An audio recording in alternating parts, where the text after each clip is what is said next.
All right, well, hello everyone and happy Monday. It's digital host A.J. Wuest welcoming you back to Before the Four.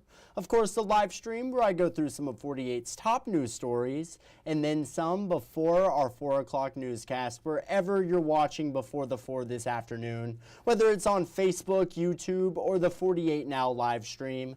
As always, thank you so much for watching and spending just a bit of your afternoon here. Now let's begin this afternoon in Decatur, where earlier today, Decatur High School was under heightened alert after a student brought a weapon component into the school. Now, Decatur City school officials say an 11th grade student's backpack triggered the open gate weapons detector, which prompted a secondary screening. When the safety team inspected the backpack, they found a firearm magazine inside it. Now, no firearm or another weapon was found.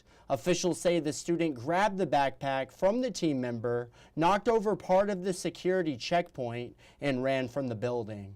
The school was placed under a secure perimeter while school officials assessed the situation. Now, once the student was identified, it was determined that there was no direct threat. The status was adjusted to a heightened alert while police searched for the student. Now, the administration called the student's parents, who told him he had returned home. The student has been removed from the school pending a due process hearing for multiple code of conduct violations and creating a safety concern that disrupted learning environment. Now, officials say the weapon component has not been recovered and the incident remains under investigation. Very shocking story there. But now let's talk about the weather for this week. 48 First Alert Chief Meteorologist Brad Travis with the latest. Brad? Well, hey, good afternoon, early evening. I know it feels like evening a lot sooner, doesn't it, with the sun setting before 5 o'clock. We do anticipate some nice weather ahead the next few days. Another chilly night tonight. Perhaps some patchy fog out there, but I don't think it'd be as widespread of an issue, and I don't think we'll see any frost. 60, another chilly night, though, upper 30s for lows tonight. Again, as we pretty much begin our descent now with the sun setting earlier. No rain out there. I don't see any rain till Friday, and it may rain most of the day Friday until we get to the evening hours. Another cold front coming in. The coldest of air will arrive after that front a week from tonight, the way it looks now. So currently in the 60s. We will be in the 70s, I think, for the rest of the week, beginning tomorrow. Upper 60s, low 70s on the way, but another chilly night ahead tonight. 69 tomorrow, 74 Wednesday and Thursday, and then rain chances really increase through the day on Friday. The good news is I think it's all going to move through so we can enjoy a nice weekend ahead. That's the way it looks now. We will see if things change just a bit. We'll talk more about that coming up at 4, 5, 6, and then again tonight at 10 o'clock. And you all already know 48 First Alert Weather Extra. That's tonight at 9:30. You can watch that wherever you're watching Before the Four right now. But First Alert Chief Meteorologist Brad Travis, he'll be back here in the streaming center. He'll have all the latest that he's seeing on the radar for this week. You're just not going to want to miss it. First Alert Weather Extra. But now, as the federal government remains shut down and SNAP benefits now partially suspended for the month of November, one local nonprofit in Huntsville is helping the community prepare for the holidays ahead. Downtown Rescue Mission in Huntsville is giving away free family-sized turkey boxes to those in need. 48's Noah Cowell with the details. Downtown Rescue Mission says in its turkey box giveaway last year, it gave away free Thanksgiving meals to the first 800 families that signed up. But with the recent defunding of SNAP, the demand for those meals could soar beyond that. The government shut down, but we will not. The Downtown Rescue Mission is prepared to help those who are struggling. Vice President Jonathan Walsh says the group will be accepting turkey box signups on Monday morning from 9 to 11 a.m. and Tuesday afternoon from 1 to 3 p.m. He says the first 800 people who sign up will receive family-sized turkey boxes before Thanksgiving. But the demand this year will likely be higher, and the group just wants to help everyone who asks, something Walsh knows won't be easy. It is going to put an extra strain on us. We have yams and we have gravy and mac and cheese and things like that to make a complete meal. Those things we're going to definitely take more of a hit because I think more of the community is going to be in a need scenario. So we're willing to step up to the plate. One cook, Jason Patterson, says in this first day since SNAP was defunded, more than 500 people showed up to eat before the afternoon, which was way more than an average Saturday. He and other employees say they've never seen people this desperate for help.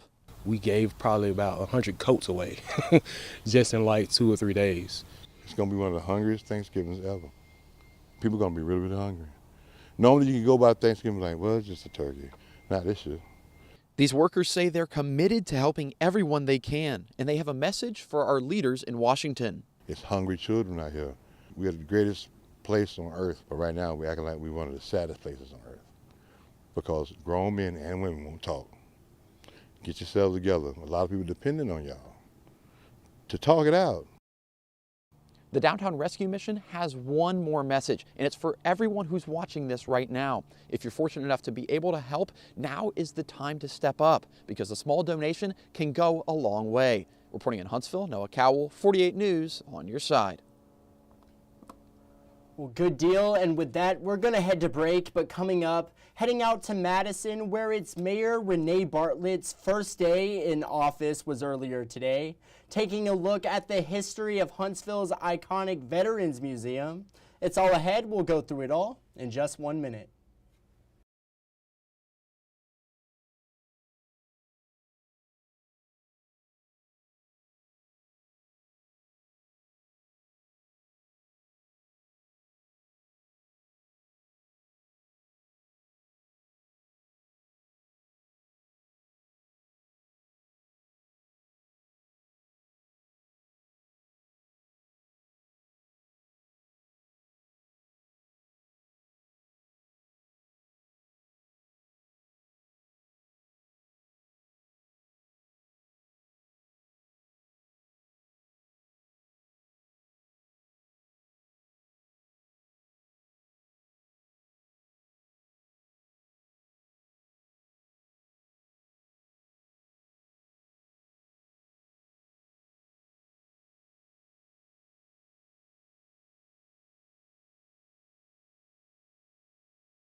All right, break time over. Hello, everyone, and welcome back to Before the Four. Now let's head out to Madison, where as of today, there's a new mayor in town. Renee Bartlett officially took the reins from longtime Madison Mayor Paul Finley. Bartlett says she's ready to hit the ground running. 48 Sarah Grace Kennedy with more. We're a little out of balance in Madison. We're very heavy residential.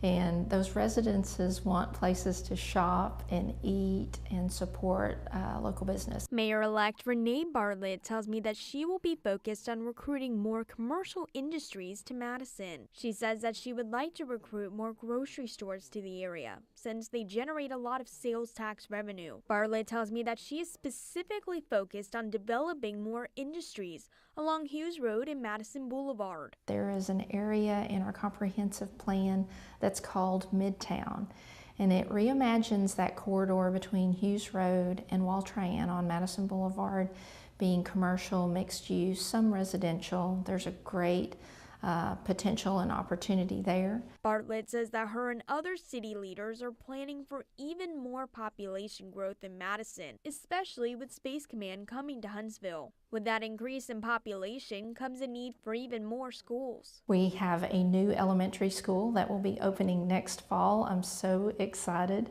to see that happen. Probably our high schools are going to be added on to, because they're bursting at the seam. Bartlett says that she is also focused on tackling road and infrastructure needs in the city. We need to widen 72. We have too much traffic on that, but that is a state highway. It impacts Huntsville, it impacts Madison and Madison County. We're going to continue to look for areas where we can have roundabouts, things that keep traffic moving. Bartlett tells me that she also wants to alleviate traffic in Madison. Some of our other schools like Horizon and Mill Creek, they have roads that back up because there's nowhere for them to go. And so when we design schools, and design traffic patterns that would help in partnering with them to alleviate that. And now Veterans Day is coming up, and maybe one thing you'd like to do is check out Huntsville's U.S. Veterans Memorial Museum at John Hunt Park. 48's Callie Niche reminds us of the history and the significance of that museum. Let's take a listen.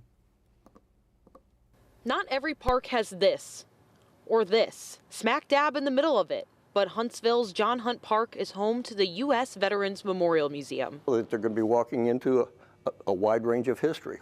Larry Baer is the director of exhibits at the U.S. Veterans Memorial Museum. He says this collection of military artifacts ranging from the Revolutionary War to the present was put on display for the first time back in 2001 on Veterans Day. This is an education facility. We bring students in here and teach them about their military history. Baer says this museum gives students the opportunity to get a hands-on learning experience right here close to home, and they are learning from the best. More than half of the museum's volunteers are veterans themselves, including Baer. You get out of uniform, but you don't get out of the military. You still have a military mindset, and you gravitate toward things that you're familiar with. I don't want to give that up. That's my heritage, and that's the heritage I'm going to pass on to future generations of my family. But at the end of the day, Baer told me working at the museum is just a good time. It's a lot of fun. It's very enjoyable. I enjoy the people that I work with. I enjoy the people that come through here. I love to interact with the visitors. They're from all over the world. If you would like to visit the museum, they are open Wednesday through Saturday from 10 a.m. to 4 p.m. Reporting in Huntsville, Callie Nice, 48 News, on your side.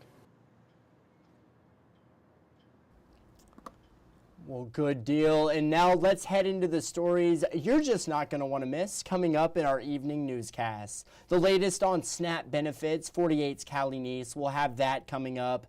Taking a first look at new city leaders in the Shoals. Aria Pons is on that this afternoon. And finally, the latest on the Hugh Freeze firing at Auburn University.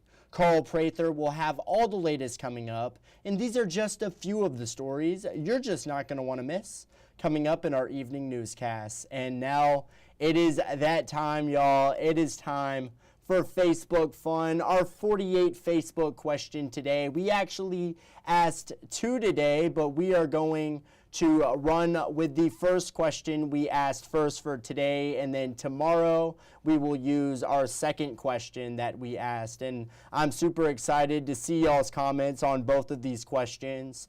Today, of course, is National Sandwich Day. Exciting day here. I love sandwiches. Absolutely, a very exciting day. So our question today is, who has the best sandwich in town? And in town, we mean all of North Alabama and the Tennessee Valley. Who has the best sandwich? And let's see what you all had to say. Big Spring Cafe, I've heard great things about Big Spring Cafe. That is from Phil White. That is his go-to for a mean sandwich. I love it. Thank you, Phil. Amanda said, the one I make in my kitchen at home.